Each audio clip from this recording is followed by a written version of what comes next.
গরম। আজকে কাতলা মাছের ঝোল করব আলু পটল দিয়ে।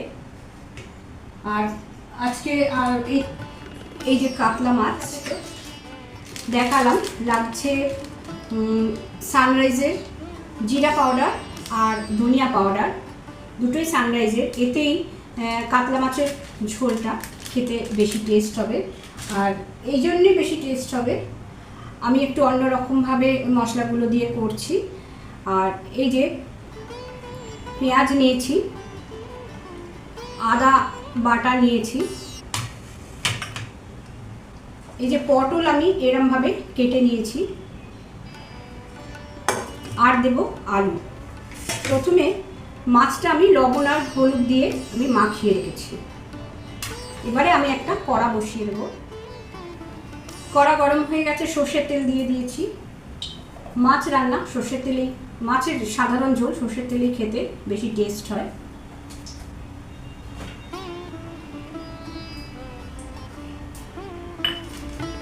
তেলটা গরম হোক ততক্ষণ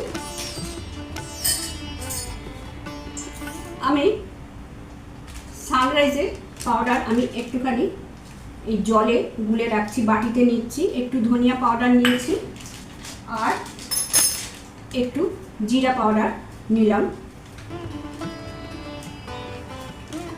সাথে সানরাইজের হলদি পাউডার আছে, এটাও আমি দিয়ে নেব। আমি কন্টেনারে রেখে দিই সানরাইজের হলদি পাউডার। আমি এটা ওই ধনে জিরে গুঁড়োর সাথেই দিয়ে নিলাম। নিয়ে এবারে একটু জল দিয়ে ভিজিয়ে রাখছি। জল দিয়ে ভিজিয়ে রাখলাম। এই মশলা, এই গুঁড়ো মশলা রান্নার আগে জল দিয়ে ভিজিয়ে রাখলে কিন্তু রান্নার স্বাদ আরো অনেকটাই বেড়ে যায়। এবারে চলো, তেলটা হয়ে গেছে, আমি মাছগুলো ভেজে নিই।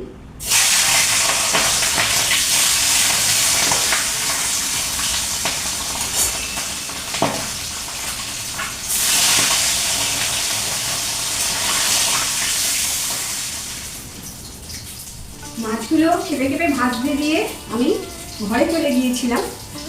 রান্নাঘরে থাকা যাচ্ছে না, এতটাই গরম। মাছগুলো ভাজা হয়ে গেছে, এবারে আমি তুলে নিচ্ছি। নিয়ে এবারে আমি আলুগুলো ভেজে তুলে নেব। মাছের তেলে দিচ্ছি একটা কাঁচা লঙ্কা ফোড়ন। কাঁচা লঙ্কা সিডসগুলো ফেলে দিয়ে নিচ্ছি। ফেলে দিয়েছি কাঁচা লঙ্কা সিডসগুলো। আচ্ছা, এবারে 3 রকম ফোড়ন দেব।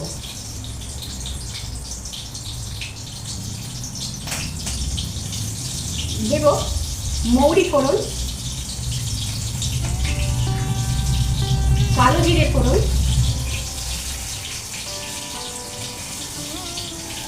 আর দেব মেথি ফোড়ন। এই কয়েকটা মেথি ফোড়ন, এতে কিন্তু তেতো হবে না।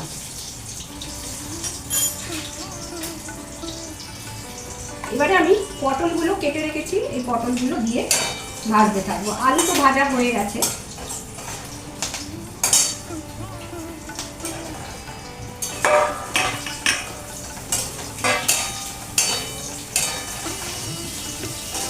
পটলগুলো তেলের মধ্যে দিয়ে আমি দিয়ে দেব লবণ। লবণ দিয়ে পটলটা ভাজবো, তাহলে পটলটা খুব তাড়াতাড়ি নরম হয়ে যাবে।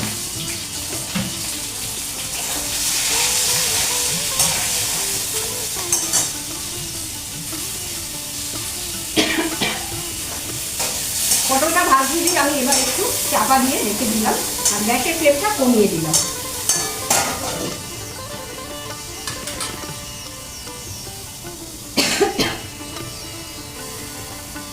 প্রচণ্ড গরম, রান্নাঘরে দাঁড়ানো যাচ্ছে না, তাও কিছুক্ষণ দাঁড়িয়ে আমি একটা কথা বলেই যাই, যেটা আমরা বলি প্রতিদিন, যে আমার ইউটিউব পরিবারের সমস্ত প্রিয় বন্ধুদের জানাই আন্তরিক শুভেচ্ছা। আশা করি তোমরা প্রত্যেকে খুব ভালো আছো, সুস্থ আছো। সরি, কুমকুমের রান্নায় আজ দেখছো 3 ফোড়নে পটল দিয়ে কাতলা মাছের ঝোল। এবং এটা পুরো একদম অন্যরকম ঝোলটা। আমার মা ঠাকুমারা এই ঝোলটা করতো। প্রথমে তো আমি ঠাকুমাকে দেখেছি রান্নাটা করতে, মানে তারা তখন অনেক বয়স হয়ে গিয়েছিল। আমি রান্নাঘরের দরজায় দাঁড়িয়ে দাঁড়িয়ে আমি শুধু রান্না দেখতাম, আমাকে কেউ হাতে ধরে কখনো শেখায়নি, দেখতাম। আর পরবর্তীকালে আমি মার রান্নাও দেখতাম, মা ঠাকুমার মতোই করতো। সেই জন্য আমার রান্নাটা আমার মনের মধ্যে, আমার মাথার মধ্যে একেবারেই গেঁথে গেছে। তো আজকে চলো, আজকে তোমাদের সাথেই রান্নাটা শেয়ার করছি। ভালো লাগলে, এই রান্নাটা ভালো লাগলে একদিন অতি অবশ্যই বাড়িতে তৈরি করে দেখো। এই গরমকালে কিন্তু, গরমকালের জন্য এই পটল দিয়ে এই কাতলা মাছের ঝোল বা রুই মাছের ঝোলও রুই মাছ দিয়েও করতে পারো। ভীষণ উপকারী আর খুব উপাদেয়। খুব একটা বেশি মশলা তো পড়ছে না, সামান্য ধনে জিরে গুঁড়ো পড়ছে আর সামান্য একটু আদা বাটা। সেটা আমি দেখিয়ে দিচ্ছি তোমাদের। পটলটা ভাজা হোক, তারপর আমি আবার ফিরে আসছি। আমি আবার একটু ঘরে যাবো, না তো রান্নাঘরে আর বেশিক্ষণ দাঁড়ানোই যাচ্ছে না।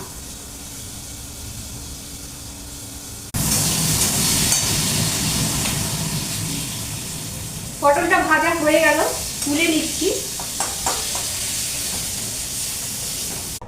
এই যে দেখো, ফোড়নগুলো তুলে ফেলেছি। ফোড়নের যা কাজ হবার হয়ে গেছে, এবারে আমি আর একটু সর্ষের তেল দিয়ে দেব।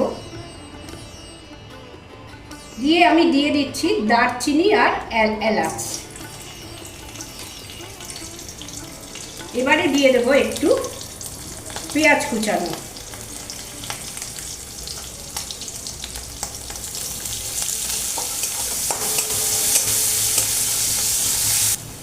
পেঁয়াজ সামান্য লালচে হয়েছে, দিয়ে দিচ্ছি অল্প একটুখানি রসুন বাটা, একটু আদা বাটা,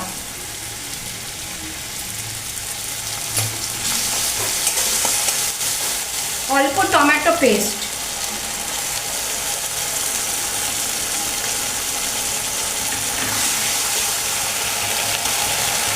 মশলার পেস্টটা দিয়ে দিলাম, যেটা জলে গুলে রেখেছিলাম। দিয়ে এবারে একটু ভালো করে কষানো হবে। ভালো করে কষিয়ে নিয়ে আমি আবার ফিরে আসছি। দিয়ে দিলাম একটু লবণ। মশলাটা কষানো হয়ে গেছে, এবারে আমি গরম জল করে রেখেছি, সেটা দিয়ে দিলাম।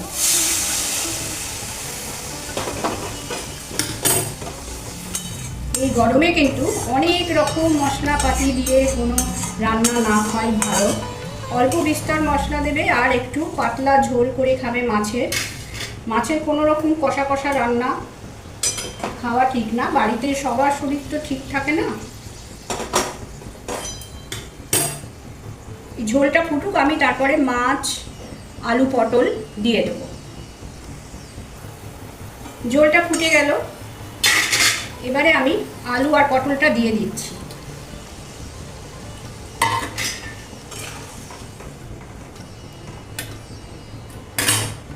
সাথে মাছগুলোও দিয়ে দিলাম। আরও একটু জল লাগবে মনে হচ্ছে, আমি একেবারে এখনই গরম জলটা দিয়ে দিচ্ছি।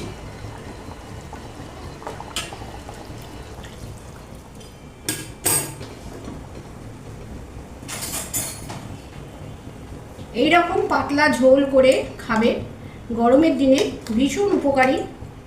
আগেও বলেছি, আবারও বলছি। দিয়ে এবারে একটু চাপা দিয়ে রাখি, ভালো করে ফুটে যাক। ঝোল একদম কমপ্লিট। এবারে আমি গ্যাসের ফ্লেমটা অফ করে দিয়ে দেবো। আর ওপর থেকে কয়েকটা কাঁচা লঙ্কা আমি চিড়ে ভেতরে দিয়ে দিলাম। সবাই ঝাল খাবে না, কিন্তু যারা যারা ঝাল খাবে তারা এই লঙ্কাটা মেখে নিয়ে খাবে। দিয়ে আমি গ্যাসের ফ্লেমটা অফ করলাম, চাপা দিয়ে রাখলাম। কিছুক্ষণ চাপা দেওয়া থাকবে, তারপর আমি তুলে আবার তোমাদের দেখাচ্ছি। তাহলে হয়ে গেল ঝোলটা। এবার আমি পরিবেশনের জন্য একটা বাটিতে তুলে রেখে দেব।